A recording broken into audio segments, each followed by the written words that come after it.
For me, it was freshman year of college. I found myself in tears, broken, heartbroken, on the floor of my dorm room. And I knew for the first time that I needed someone and something bigger than myself. I couldn't handle the heartache all on my own. And it was at the same time that I started attending a campus ministry, and I heard and saw that there was a God who wanted a relationship with me, and it began to become personal.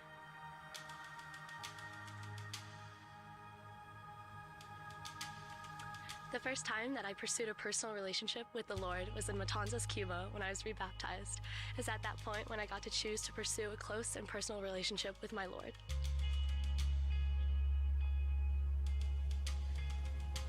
So as a kid, 8 years old, living, having a great life, Akron, Ohio, wonderful family, all of a sudden, parents sit me down, we're getting a divorce. Young kid, faith in God, but no idea what to do with it, feeling like the entire bottom is being pulled out of my life. You better believe in that moment, I realized how personal this relationship with God really is. As I sat there crying on the floor, trying to figure out what I'm gonna do and what God is even doing in my life. He leaned in, held me, moved me to another level, and I realized exactly just how personal this thing really is.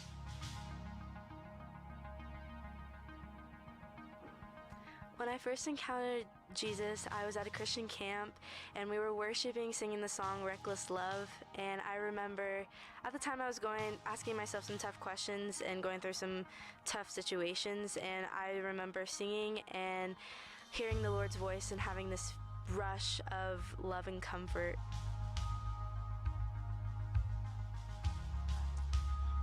So I moved to the United States in 1998, and a few years later I found myself in Panama on a mission trip, and the last 3 days of my trip, I was there all by myself. My team had left, and I was waiting to see an immigration officer to be able to come back into the United States. I will say those 3 days were some of the longest, hardest days, because I had no idea what was happening next, what would happen next. I will say in the anxiety and in the unsure nature of my life at the time, the Lord spoke very clearly during that time. As I was praying and as I was reading scripture, it was as if He was right there with me. That's all I could have asked. I was in a 24-hour prayer room in Chichester, England, fresh out of high school, and I was just at a broken state. I was questioning my beliefs, and there I was, praying, reading my Bible, praying for the community, and God met me there. And that's the only time in my whole life I can swear on everything that I heard His voice audibly. It gives me goosebumps just talking about it because it just doesn't happen, but from that moment on, I knew without a shadow of a doubt that God wanted to know me on a personal level. Here we are.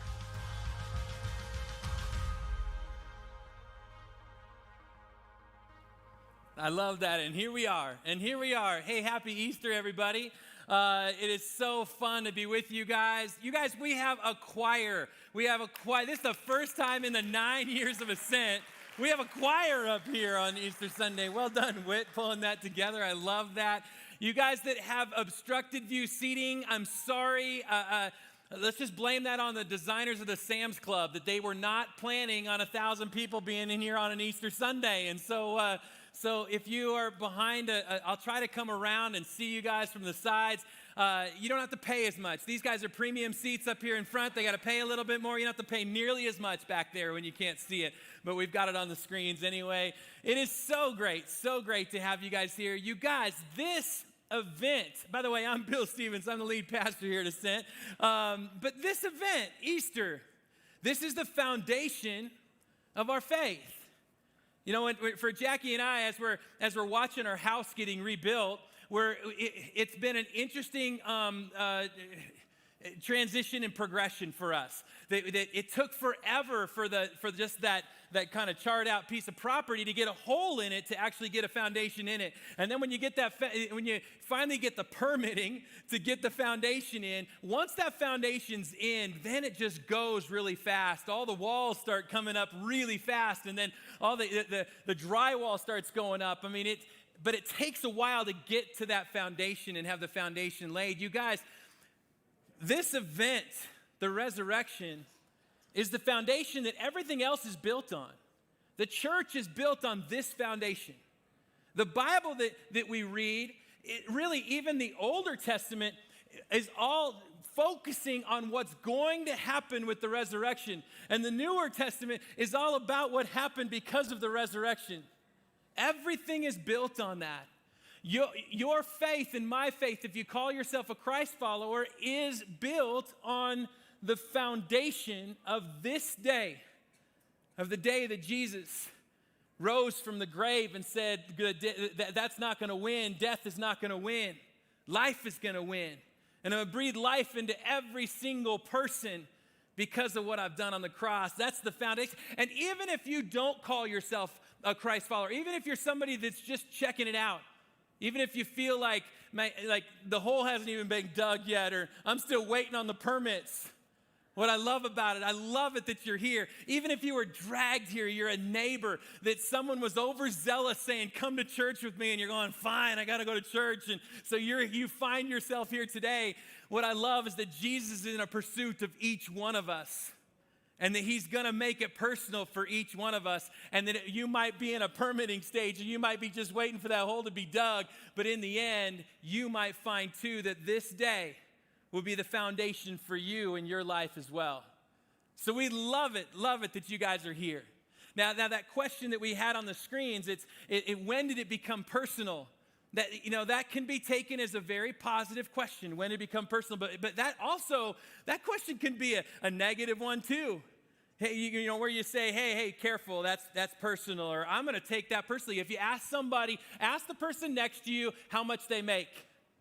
Just ask them, how much do you make? Your response is, even if maybe it's even your spouse that you're asking that question, your response is, hey, careful, that's personal.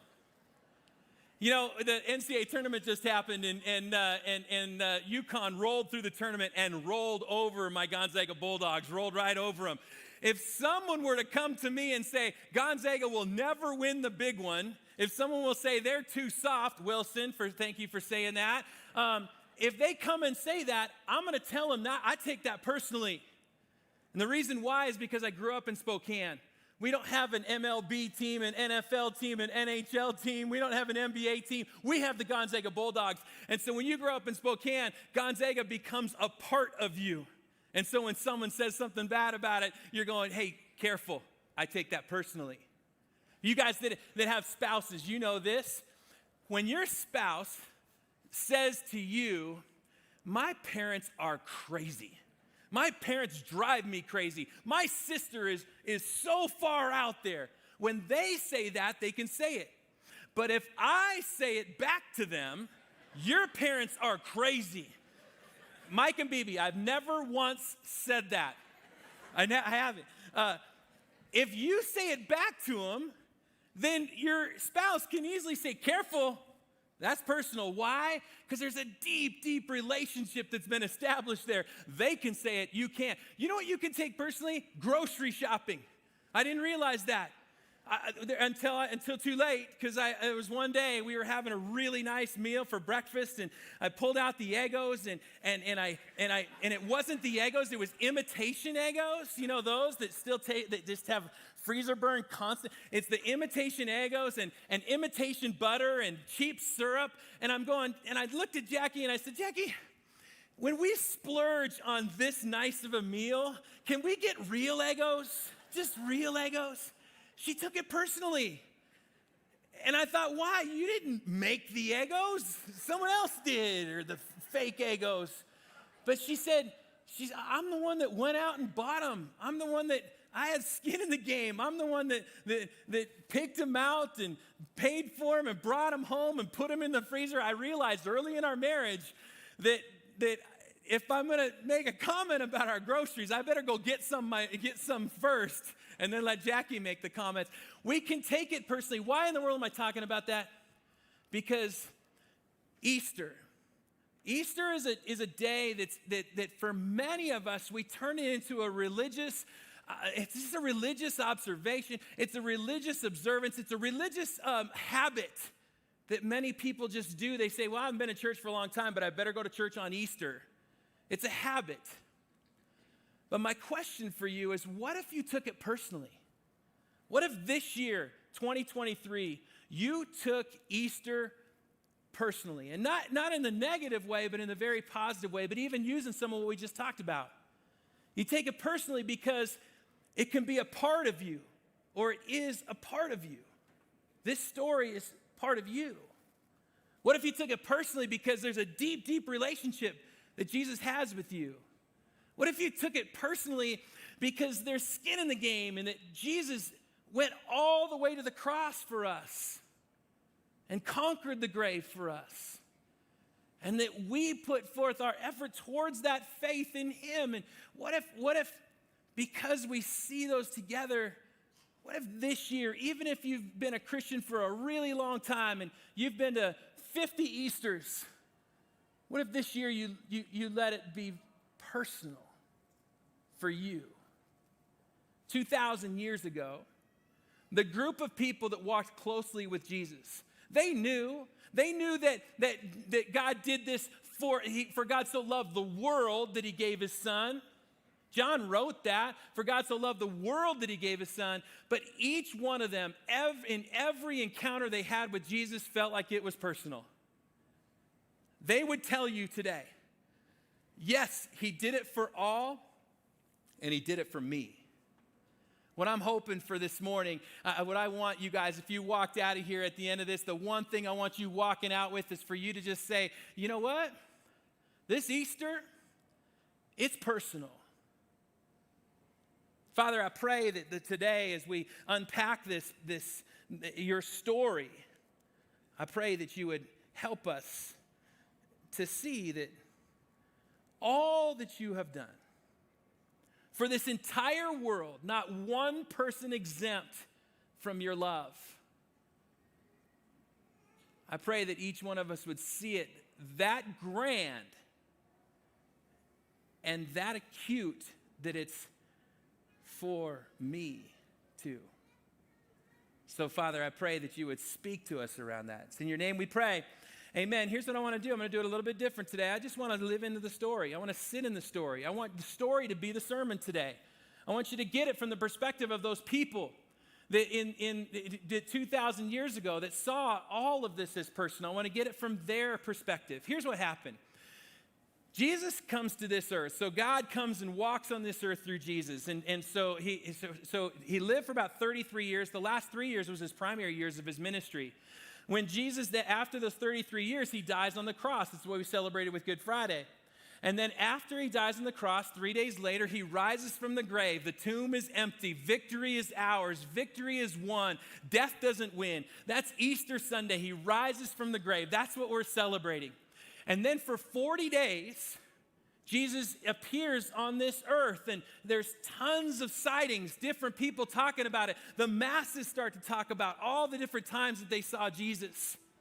And then from that, as they saw it, then a group of them, the ones that were closest to him, and they stayed close to him. And then after 40 days, he spoke to him, gave him one last charge, and then he ascended into heaven. Now, what we get from the book of Acts that Dr. Luke wrote, Matthew, Mark, Luke, and John, they set out to write about the life of Jesus. And then Acts was what happened right after he had risen from the dead and right after he ascended into heaven. In the book of Acts, in the first chapter, it says the first thing they did within hours of Jesus ascending into heaven is this group of people, this close-knit group of people came together. We don't know what they said in that little time. They went back to the upper room. They stayed close together. And they just chatted with each other. They looked ahead, our guess is that they looked ahead, but then they also had to have looked back. What just happened with that ascension? What just happened with those 40 days? What happened on that Easter Sunday? What happened that last week? What was those last 3 years? You could picture them unpacking all of what they saw. I could picture Peter. I could picture him first standing up in front of all the rest of the people. See, it was Peter and James and John and Philip and Andrew and Bartholomew. It was the 11 disciples. It wasn't 12. Judas wasn't there anymore, but there was the 11 disciples. It was Joanna and Susanna and Salome and Mary and Mary and Mary. There were so many Marys. They were all together. Peter stands up. I could picture him because he always was the one that stood up first. You know what's so remarkable about all that I saw over those years? How personal he made it for me. From the very beginning, when I'm sitting there on that boat and we had a horrible night of fishing. Andrew and Peter and James, you guys were all there. We had a horrible night of fishing. Couldn't catch a thing. The nets were empty and I'm cleaning out nets that never even touched a fish. And as I'm frustrated cleaning out these nets, here comes this person walking along the shore past all the people at the hustle and bustle of that morning on the Sea of Galilee and stepped into my boat. We all know that Jesus doesn't wait for us to step into his life. He steps in the middle of ours. And he stepped into the middle of my boat. He starts preaching to people from my boat. And then I'll never forget it. He looks at me, this carpenter from Nazareth, looks at a fisherman from Galilee and says, here, let me tell you how you should fish. And we go further out on the lake. He says, throw the nets into deeper water. And man, we almost drowned our boat with the amount of fish that came in. It was at that moment that I knew this thing was going to be personal. You can picture Matthew stepping up from there and Matthew saying, yeah, Peter, but everyone likes you and you fit so perfectly with this story. But for me, I'm the tax collector that stands on the shore waiting for you to come in with that haul of fish because I'm the one that's going to tax you on that. I'm going to tax it for the Roman government and then I'm going to tax a little bit more for me and then I'm going to tax a little bit more for me because I'm a cheat.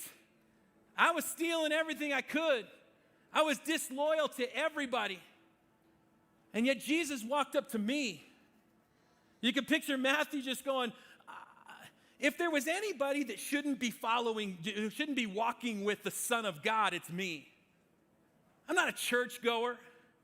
I'm not one of those people that, of course, this fits with them. I'm the one that nobody liked, and I'm not even sure any of you guys like me still. But he came up to me, and he said, follow me. I'm going to show you a different way to live. That's when it became personal. Now you can picture Mary Magdalene sitting there. She's right there in that room too. And you can picture Mary standing up and going, okay, that's nice, you guys, not to one up you guys, but listen. I was all messed up inside. And Jesus healed me. I was pushed to the margins by a culture that didn't honor women. I was pushed to the margins. By a culture that didn't respect women, I was pushed to the margins. By a culture that didn't value women, I was pushed to the margins. I'm on the margins. Where the churchgoers pushed me there, and everyone else did too. And Jesus walked up to me. And he did something nobody did. He invited me to go on this journey with him. So you can imagine how powerful it was. After he had died on that cross and we're sitting there waiting on that Saturday, you can imagine, you guys, how powerful it was when we woke up that day. Mary and I get some stuff ready. We're going to go down to the tomb. We expected when we got down there that there would be soldiers everywhere and that the rock would be in the way, and we just didn't even know what we were going to see once we got there. But instead, we went around that corner down into that garden tomb, and we saw the stone rolled away. The soldiers were gone, and we're going, what in the world's happened? We peeked into the tomb. Nothing there. Of course, we conclude somebody stole the body. We were in a panic. On our way back, we were running back to tell you, Peter, and to tell you, John, to get over there to try to figure this thing out. And we run across this person. I thought it was a gardener. Stopped. I told him, I said, somebody has stolen our Lord. And I'll never forget the word he used. He just said, Mary, he has called me by name. From the very beginning at the farthest end of the margin to right now, he called me by name. That's personal. Now you can picture someone like Philip sitting there going, but Mary, you're jumping the gun. There's so many things that happened, especially in that last week. So many things before it got to you, getting to see that the tomb was empty. Man, when we first walked into Jerusalem, there were so many people. In fact, we thought that maybe it wasn't going to be personal because the masses just started crowding around us. Everyone was coming in as we walked into Jerusalem, and they're making a row for Jesus to walk by. I mean, we're just feeling everybody came in on us. They're laying down palm branches. They're laying down their coats. They're yelling out Hosanna. They're treating him like a king, like a conquering hero. The masses wanted at him. And he said, then we pushed our way through there. We went to the temple. He preached in the temple. We left the temple. We pushed our way to the Mount of Olives. He preached from the Mount of Olives. I don't know how he had that many sermons prepared, but we went to the Mount of Olives. He preached there, and then we camped out. Next day we get up, same thing. Back into the streets of Jerusalem, back into the crowds, back into more preaching, back to the Mount of Olives again. Next day, same thing again, but now we're starting to feel the tension. Do you remember that tension? Do you remember the tension of the religious leaders and the political leaders that are starting to go, what in the world's going on? And I don't like what's going on. We could feel it, but we didn't know what was going on. You could picture John saying, yeah, it felt like it was for the masses. And then Jesus turned it right back personal again. When on that Thursday, as it turns out, the last day that he's going to walk on this earth before the cross, when he had one last chance to tell as many people as he possibly could about who he is, instead, he says, can I have dinner with you guys? Let's just us tonight hang out and have dinner. And he invited us into that upper room. We started walking through Jerusalem that day. We're so tired from that day, but we're walking through those little streets, and we get to that upper room. We're fighting over who is the greatest among us because we want to know who got to sit next to Jesus at dinner. You could picture Peter stepping up and saying, yeah, man, and he got up to me when we were fighting over that stuff, and the first thing we did in that room is he grabbed that basin of water, and he knelt down next to me, and he started washing my feet. Man, I fought with him. I said, no chance, Jesus. You're not going to wash my feet. That's the job for a little kid at the entrance to the building. You're not going to wash my feet. And man, remember when Jesus said to us, never look down on somebody. Always serve them. Always lift them up to the place of honor. Do as I have done with you, Peter. And I'll never forget that moment when he did that. But then you could picture John just going, yeah, but then what about that dinner? That huge spread, man. We had such a huge spread. And it was a great meal. But then that moment in the midst of the meal, I'm sitting there looking at that bread. I'm thinking I'm going to have some of it. And then Jesus grabs it and he tears it in half. And he says to us, and we'll never forget those words that he said. My body is going to be broken for you. We're looking at that going, what are you talking about? I want you to remember this. My body's going to be broken for you. And he took that wine. Man, that was good wine. And he took it and he said, and man, he made it even more graphic. He said, my blood is going to be shed for you and for all people. And he said it was for everybody, but then he said it's for you. He said it's for everybody, but I took it in. His blood's going to be shed for me. Again, we didn't know.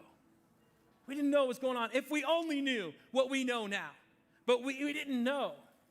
And so, we ate the rest of that meal, and Jesus said, okay, it's time, let's get up, let's go. And we got up. Man, we're so tired. It's getting so late.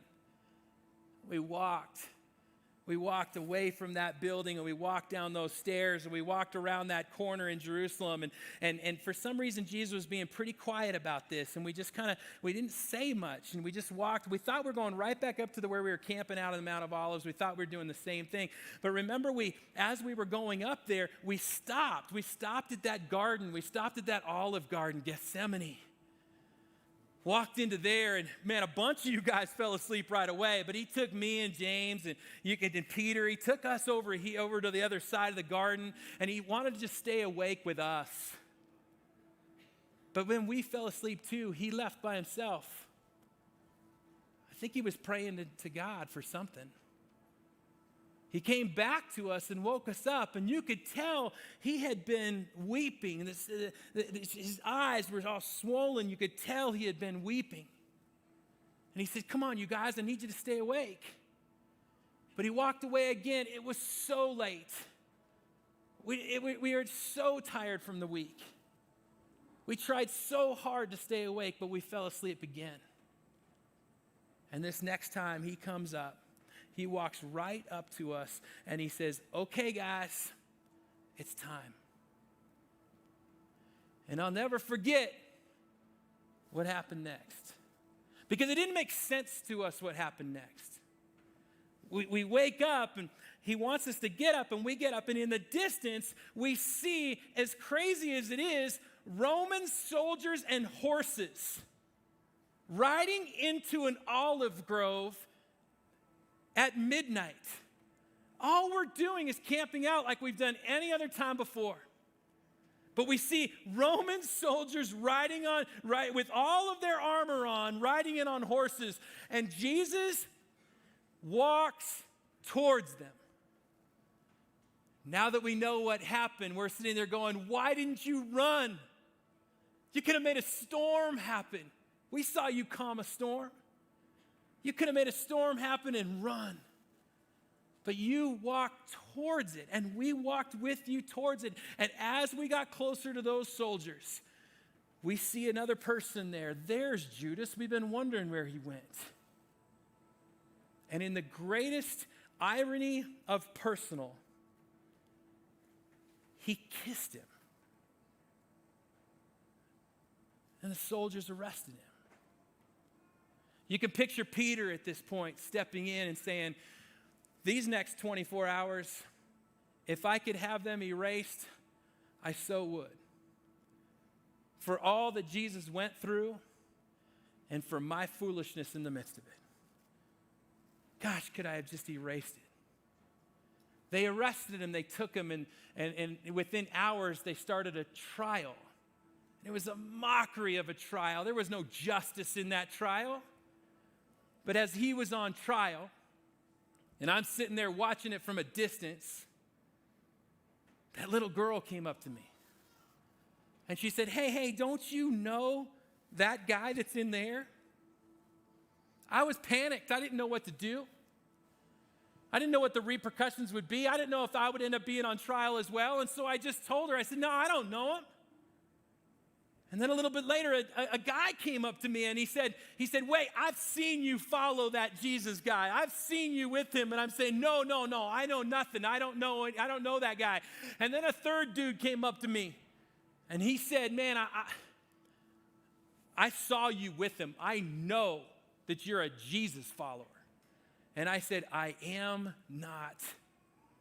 In my best friend's greatest hour of need, I turned my back on him. What's so brutal about how personal it's been is the pain of when I've hurt that person. And man, I turned my back on him. And the next thing I see after that trial, the next thing I see with Jesus is his appearing with blood coming down his face from a crown of thorns that someone put on him. His back was shredded from those cat o' nine tails.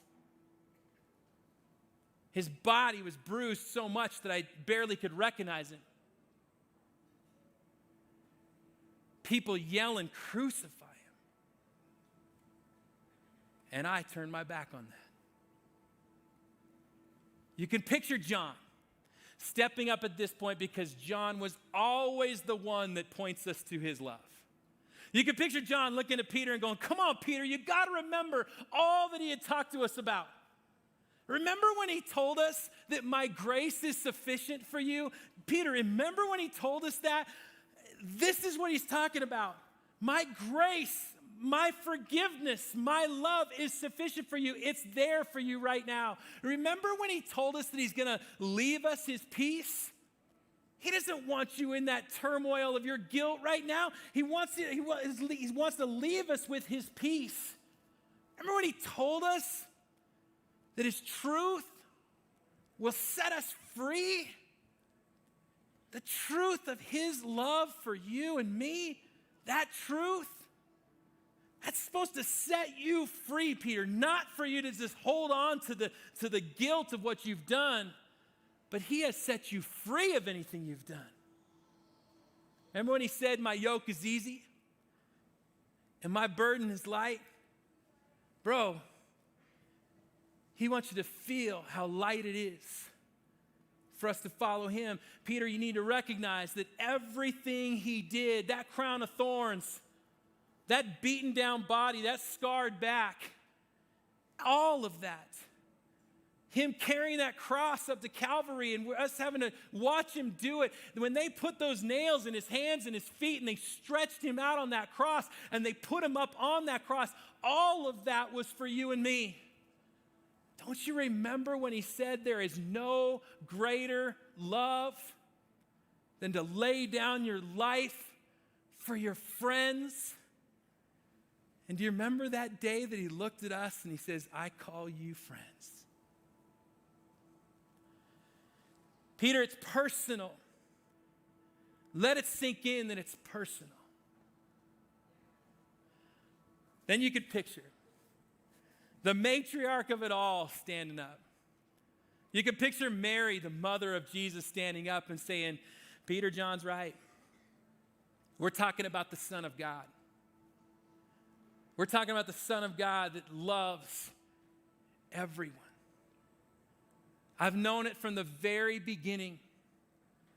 When God told me that I was going to carry the Son of God, and all I could respond with was, I am so blessed, and I have been blessed ever since. I was blessed to hold him as a baby, holding the Son of God. I was blessed to see him go to the temple and already start arguing with the religious leaders that were there to give him a new way to see God. I was blessed by watching him live out his ministry on this earth, and I got to see him reaching out to the widowed and the poor and the needy, the orphaned. I got to see him do all that. Mary, I got to see him reach the marginalized and love the marginalized. I heard it. Remember when he gave us that new command, you guys, that we are to love one another as he loves us? I got to see all of that.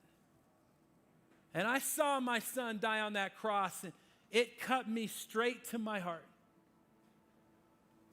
But when the report started coming in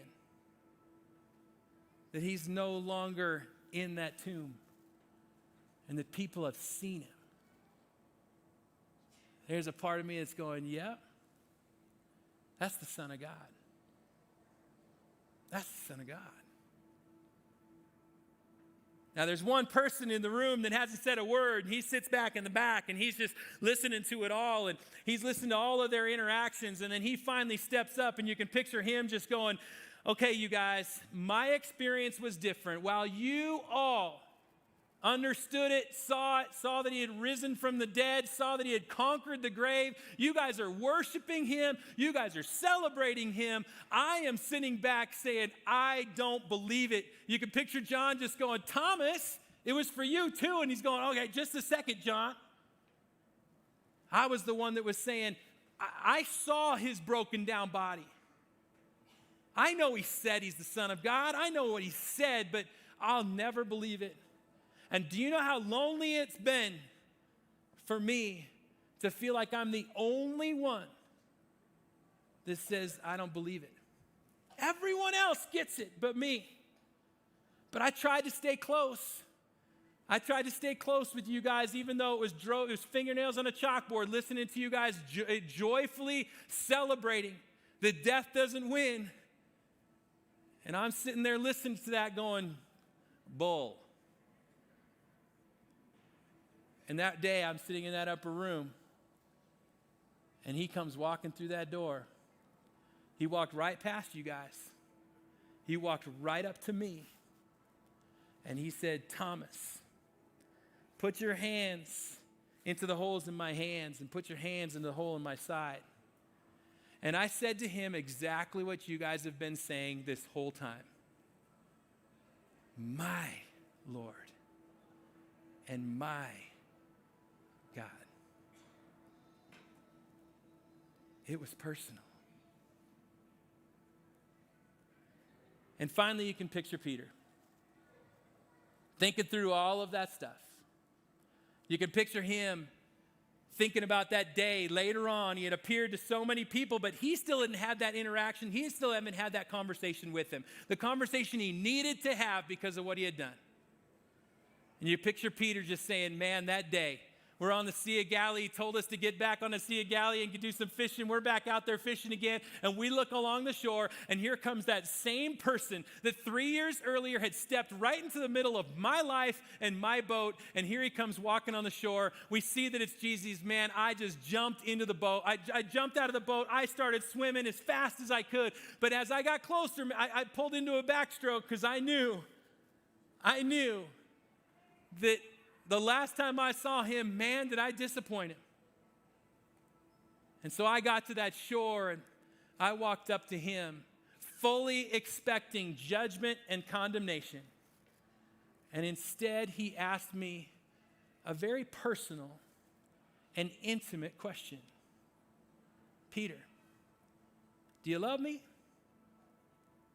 I said, yes, Jesus. I know that all that I just did doesn't reflect that, but yes, I love you. And he says, no, do you love me? I was bothered by the fact that he asked me again, and I said, of course I do. And he asked me a third time, do you love me? I was going, man, it's almost as if he's asking me for as many times as I denied him, he's asking me if he loves him. Maybe he's just saying, I'm covering each one of those. And you can picture John going, yes, Peter, that's exactly, okay, not now, John. Let me talk. And you could picture Peter just going, his love covered every one of those things. And Jesus' response to that was, okay, Peter, then let's go do this work together. Let's go feed my sheep.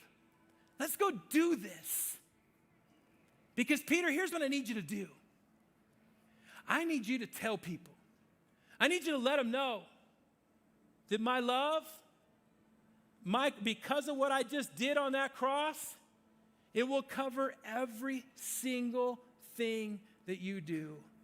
And you will be set free from the guilt and the shame that comes from it because I love you. I need you to tell people that.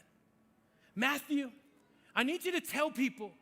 Tell them that even though they don't feel like they're part of the church or the religious people, will you tell them that I'm asking them to follow me too? Will you tell them that? Because there's going to be a lot of people that don't feel like they fit in. Mary, will you go to the margins? And will you tell them that I'm seeking them out on the margins? And not only will I seek them out, I will call them by name. Mom, will you tell them? Will you tell them that my love for them is as intimate as a mom that's holding her baby in her womb? And that it's the intimacy of a mother with a son and a son with a mother. Will you tell them that?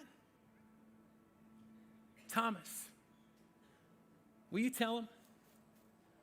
Tell them when they think they're the only person in the entire room that thinks, why don't I get it? Everyone else gets it. I don't. When you're the only person in the room that says, my doubt is way bigger than any faith that I could possibly have. when you're the only person in the room that says, I need proof, nobody else needed proof, I need proof, will you tell him, Thomas? I'm not coming to condemn that or judge that. I'm just coming to love you too.